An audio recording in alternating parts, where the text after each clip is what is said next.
by Arabile. Well, good evening. Yeah, well, there was inflation data that came out today, 4.6%, and we'll be looking as well at interest rates, which come out tomorrow from the South African Reserve Bank, having seen them deliberate over the past 2 days at least. But the number of the day was indeed obvious to us. It was 100. And of course, if he were alive, Madiba would be 100 years old today. He's been honored far and wide, but the centenary of his birth also comes at a time when Madiba's legacy is of course being reviewed. Some say he could have gone further to deal with inequality and poverty at the dawn of democracy. Maybe he could have even implemented a wealth tax, placed stricter operating requirements on businesses, or even protected local industry a little bit more. But former presidents were adamant today that Mandela cannot be blamed if the country, after achieving democratic liberation, has not moved towards full economic liberation.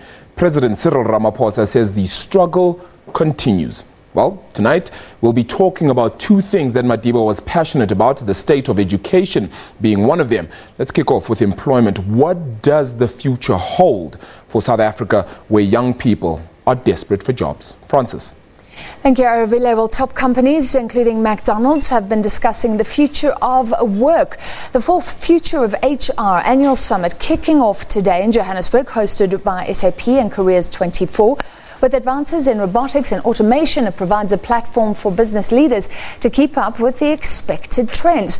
While McDonald's serves around 8 million customers in South Africa every month in more than 250 outlets. But what about jobs? To discuss, we're joined by the CEO of McDonald's South Africa, Greg Solomon. Thank you for being with us. Hey, how are you doing, Francis? So the marketing around this summit, digitally driven businesses, digital disruption, but this is really about if robots are going to replace people, isn't it?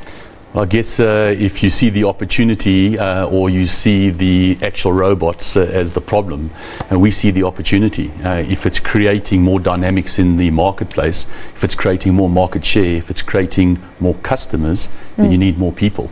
They may be doing different things, but you need more people. But in a company like McDonald's, are job losses inevitable? No, absolutely not. Firstly, we're growing. I can only speak on behalf of McDonald's. So let's just have a look at McDonald's just 6 months ago. 6 months ago, we launched our new customer app where customers can interact with us. That was 6 months ago. 6 months ago, we launched Uber Eats. We're now one of the largest partners of Uber Eats. 12 months ago, we launched our delivery app. And just recently, 3 months ago, you can come into a McDonald's and you can deal with a computer screen and order your own food. But it's created a whole bunch of other jobs. We now need riders. We've got 600 riders on the road delivering food.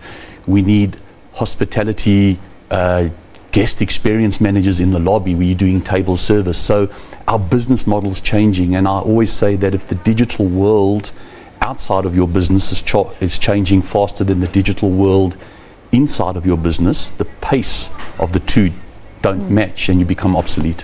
They always say that business should get on board and take the skills that are there and upskill. That's the important task. Are you going to do that? Now you're hitting on the critical point, because it's not so much for us about robotics, it's really around education and skilling.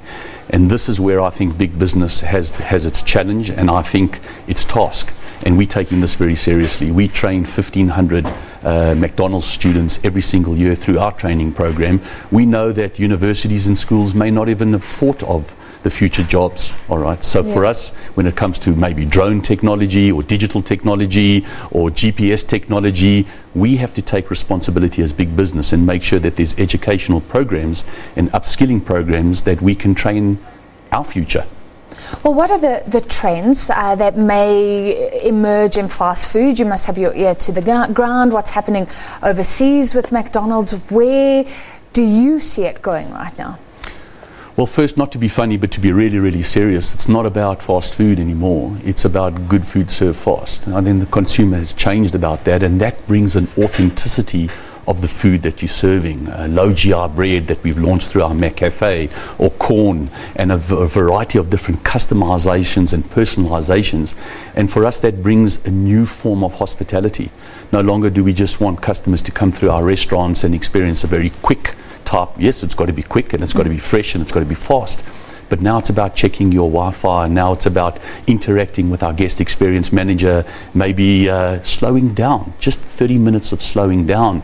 And there's a whole bunch of extra skills that we now. Do you want people to slow down? Don't you sell less burgers that way? Well, people have moved away from the hustle and bustle. They're looking for 30 minutes of downtime, 1 hour of downtime. And so for us, we're still huge on drive-through. Nearly 60% of our business is drive-through, but we're seeing more customers come into McDonald's lobbies and enjoy our hospitality. And what about the drones, the things you were talking about? Will that change delivery in future? Do you even see that happening in South Africa? Well, not in South Africa yet, but yes, they're playing around in the Middle East and in certain parts of the world where drones are delivering pizzas, and we have to be clear about that. But for us, our delivery model, we take that serious too. I mean, at your front door, you're going to have somebody that says, "Hi Francis, here's your food." You want that personal interaction. So it's that fine balance. So that won't be lost completely. It can't be lost. That authenticity is very important, especially if you're in the food business. I think last year you said that McDonald's could employ 15,000 people by 2020. Is that still possible? We're going to be more than that. So I'm excited about that. And that's just because we've embarked on our strategy to be modern and contemporary, modern in the way we look, modern in the food we serve, modern in the technology that we use, and that takes modern and progressive leaders, our modern and progressive franchisees, our modern and progressive leaders. So this has allowed us to grow, and we're going to continue to grow by about 1,000 employees every single year. What's happening right now? Because they say sometimes when there's a lull in the economy, and we're hearing, despite the optimism at the beginning of the year, things are still tight. Fast food outlets, sorry, we still call you that, can benefit because people can't afford a restaurant. They can't even afford sometimes a home cooked meal. That becomes the cheaper option. What are you noticing in sales, and what does that tell you about the South African economy? The South African economy is tough. It was tough in 2017. We had a tough year in 2018. But McDonald's didn't feel that toughness because I think we were brave. I think we don't look at it as a one-year strategy. We've made it 10. We've been here for 22, 23 years, and we're making another 20-year commitment. So we know where we want to be in 5 years' time. And when you can be brave, you can make that investment, and we've rewarded our customers with great value, great taste. But are they coming to you because it's cheap? What I'm saying is, when times are tough, do people flock in? Do you notice that trend? Well, we have the privilege that in tough times, people are coming to McDonald's. 8 million customers. I don't want to be boastful about it. We want to be humble about it. But it's not just about cheap food. Value is not just about price. Value is also about experience. And for us, our customers are buying the Big Mac, which is the dominant sandwich, but they're also buying a variety of different menu items. McCafe is one of our biggest things that we've leveraged over the last 12 months. And how does the overall economy affect you? So the rand weakening, what does that mean for your pricing models right now? The rand, it's a significant player for us, but not as significant as it used to be.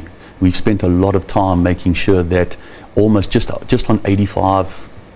less than 85% of our entire supply chain is now locally sourced. We have a responsibility to make sure not only do we create employment through our supply chain, but also make sure that we hedge the currency as well from that perspective. So it doesn't affect us that much, but there's no doubt the rand dollar affects our equipment, affects our buildings, it affects our technology. There's no doubt it does. And do you feel that pressure because times are tight to keep prices low? Do you have a bit of leeway to play? We have leeway to play. But again, we don't bank percentages, we bank rands. So for us, the more feet that come in, we might take a slightly less margin. Our reward will come in 2-3 years' time. Finally, they talk about that MAC test. So I don't know if you know.